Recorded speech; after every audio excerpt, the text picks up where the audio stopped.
Page 62, Time to Celebrate. The last piece in the book. Congratulations, you made it this far okay. You've done the lessons, you've done all the playing and all that stuff. You understand all the symbols and everything that we've covered in this book. We've covered quite a few. And the notes, we've learned a lot of notes in this book. It's really important you understand them. If you do not have a teacher, then I encourage you, after you finish this piece, go back through and go through the book again. Just review everything.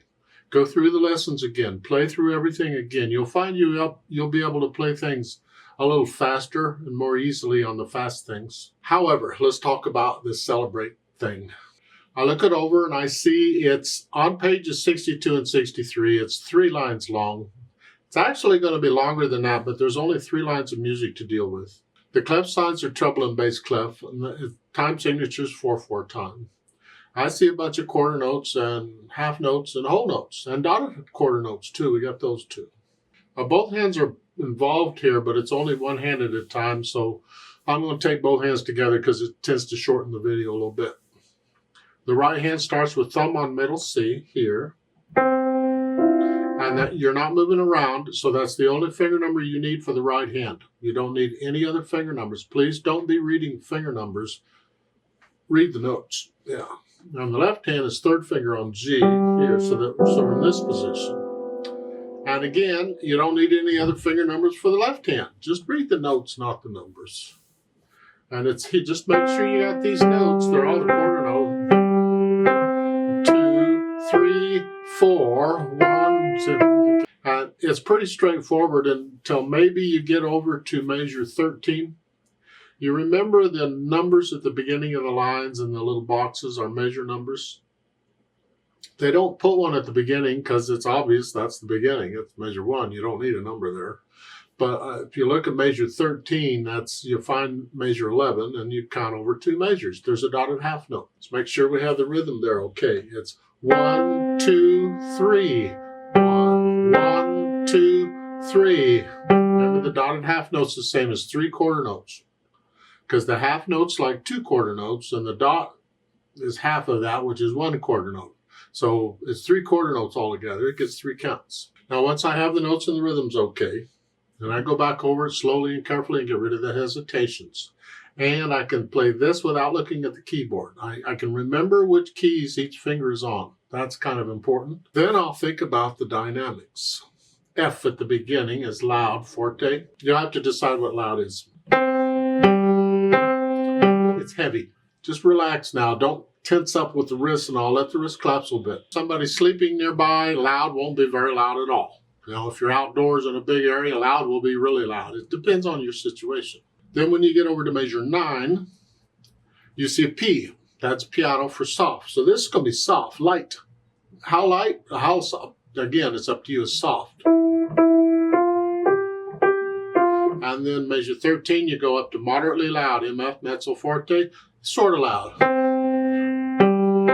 Not as loud as you were at the beginning, but almost. Now, there in measure 13 by the MF, and then afterward it says gradually louder. That means you're gradually going to go up to loud. Do it like a measure or 2 at a time. So you measure 13, you're sort of loud. Measure 14, stay there. Now go up a little bit. Now you're loud. Yeah, so you're taking just a little bit of measure or 2 at a time to go up just a nudge. So you space it out. If you don't, you'll be loud by the end of measure 14. And that's too, we don't want to get loud until the whole note. Then the speed with confidence. Well, that's no speed. We've accomplished something. Okay, it's like a majestic feel. It's like, ta-da, we did it. You know, pomp and circumstance here. Yay, we're celebrating, we're graduating or something.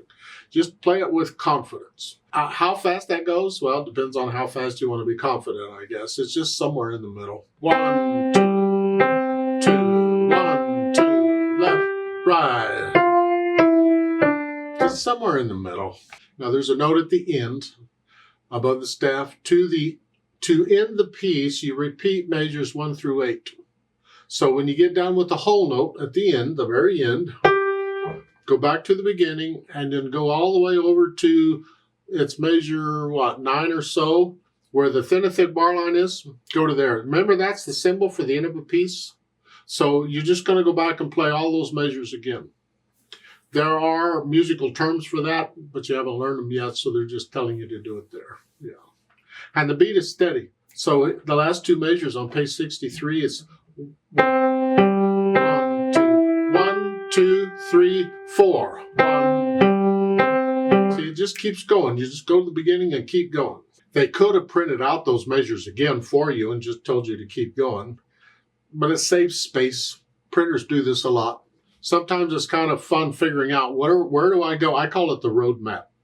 It's the old style paper road maps we used to have to use to figure out how to go someplace when we're going on a trip, which road to take. Well, in music, you don't always start at the beginning and go to the end. Sometimes you're going all over the place. This is one of those things where when we get to the beginning or when we get to the end, that's not actually the end. Now we got to go somewhere else and end it somewhere else. And that's what we're doing here. I'll talk a lot about road maps as we go through the pieces and we run across these things.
That's one way of doing it. You need to get in and feel it and make it yours. Follow it. You'll have to take it that speed. Remember the natural accents? 1, 2, 3, 4. If you're struggling feeling these, then exaggerate them for a while. It's important that you feel them. It's 1, 2.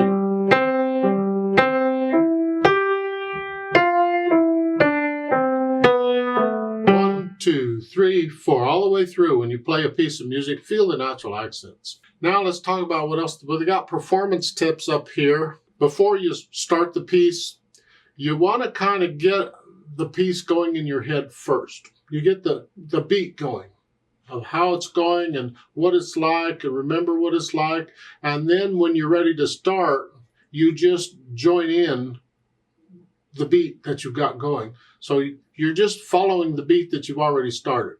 So in a way, the piece actually starts before you play the first note because you're thinking about it. And then when you're ready, then you just join in on that beat. Right there. Don't wait until you play the first note to figure out how fast you're going to go. No. Get it going in your head first, just a little bit there. And then keep that going and just join into it. Now, if you're performing for somebody, it's extremely important that you keep going. And people struggle with this, and I've had problems with it too. And I've seen professionals, they have problems too. Somewhere in there in the middle of it, you mess up. And the tendency is, oh, then you want to do it again. Keep going. No. If you mess up, keep going. Just keep going. And if you can, keep the beat going. You can miss notes. Can't, but in theory you can miss notes, but don't mess up the beat no matter what you do. That beat, so if I happen to play a wrong note somewhere, I just keep going. That's if you're performing it. If you're practicing it, you got to fix it. Don't keep going if you're making mistakes, because you'll make those mistakes in the performance if you do. You're practicing the mistakes, so get rid of them. And even after you got it down really well, when you're performing it, you can still mess up some places. It happens to everybody, even the professionals. Keep going.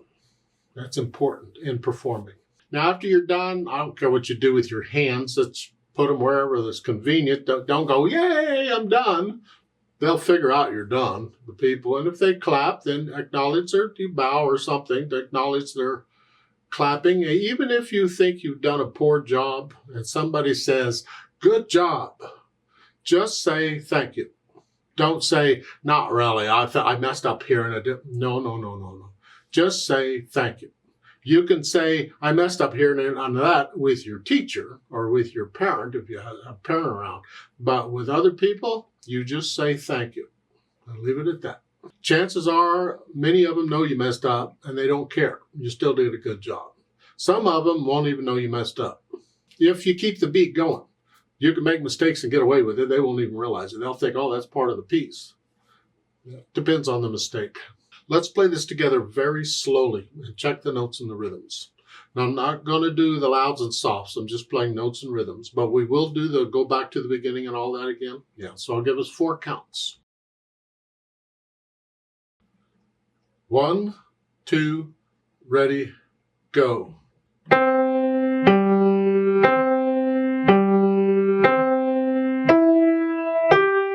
4.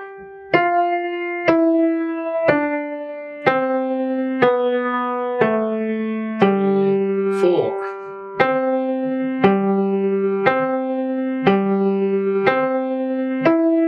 3, 4.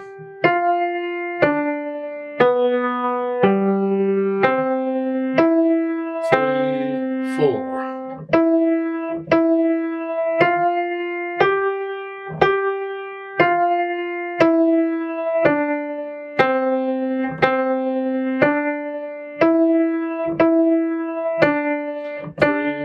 4. 1, 2, 3. 1, 2, 3.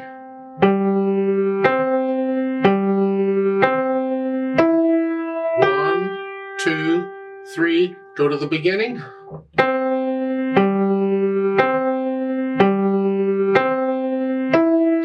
3, 4.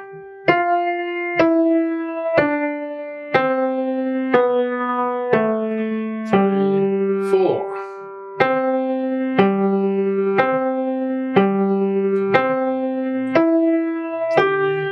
4.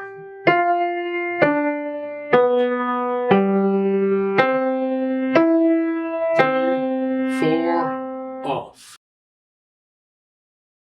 At the bottom of the page, there's duet part for this. I'd like to play that. You play what you just played. But again, I need you to go up an octave on the keyboard. So just pretend middle C instead of here is here. And instead of here, you're up here. Play it all up here. I'll give us 4 counts, and I'm going to speed this up now to a little more confident, whatever that is. 1, 2, ready, go.